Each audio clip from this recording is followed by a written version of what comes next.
जानती हो। दूसरा कलमा है निजात का कलमा। आज हम देखेंगे कि उस डाकू ने खुदावंद यीशु मसीह से कैसे निजात पाई। हम अपनी आयत की तरफ बढ़ेंगे।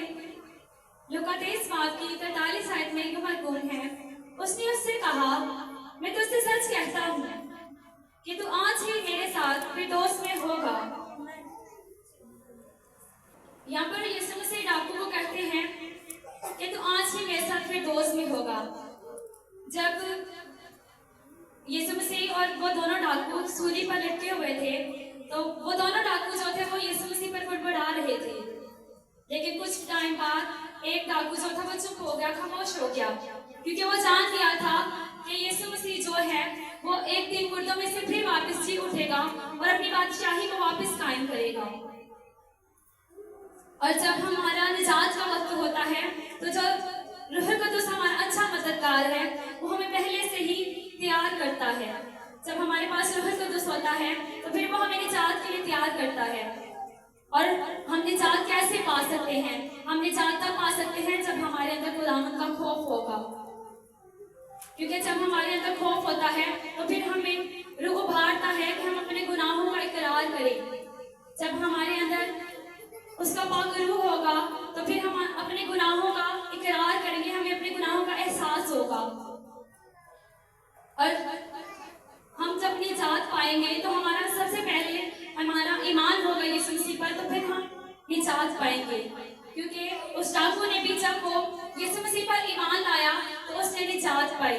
और उसने कहा कि जब डाकू ने उस वक्त पर वो सोच रहा होगा कि मैं तो एक गुनाहगार हूँ, मैं गुनाहगार होकर सलीब पर लटका, मैं अपने गुनाहों की सजा पा रहा हूँ।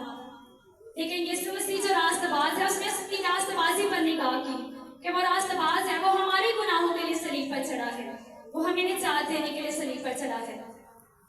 वो अपने गुनाहों को उसकी रास्तबाजी से कंपेयर कर रहा था कि अगर मैं इस वक्त, अगर वो उस वक्त जब उसने कहा यीशु मसीह ने सलीब पर कि ऐ बाप इनको माफ कर, क्योंकि ये नहीं जानते कि ये क्या करते हैं।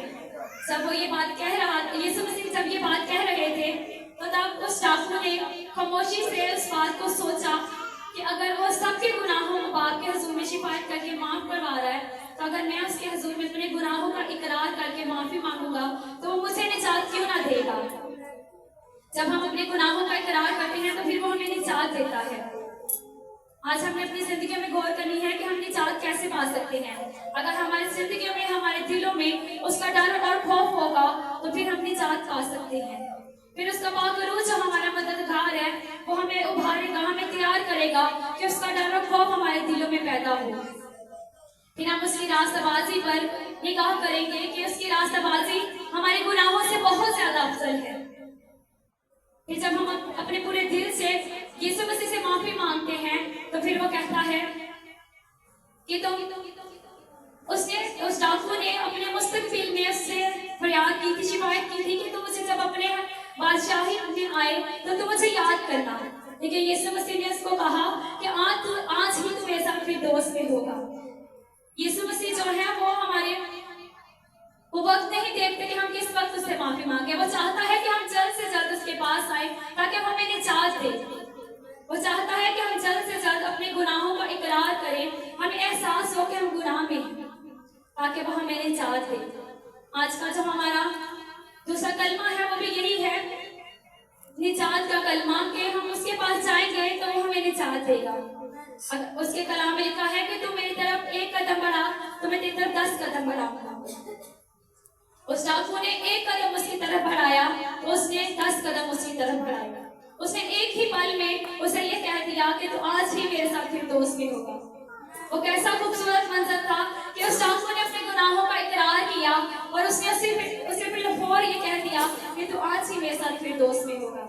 आज हमें भी अपनी जिंदगी में जरूरत है ये कहने की कि ऐ बाप तो हमारे गुनाहों को माफ कर और हमें निजात दे, क्योंकि वो जिंदा खुदा है जो लाजवाल मोहब्बत उससे रखते हैं। वो उससे भी बढ़कर ज्यादा मोहब्बत रखता है और वो उनको निजात देता है। कि उसके कलाम में लिखा है कि इब्ने आदम खोए हुओं को ढूंढने और निजात देने आया है। आज वो हमें ढूंढता है कि हम उससे निजात पाए। सब खुदावंद आपको इस कलमा के वसीला बढ़ करें।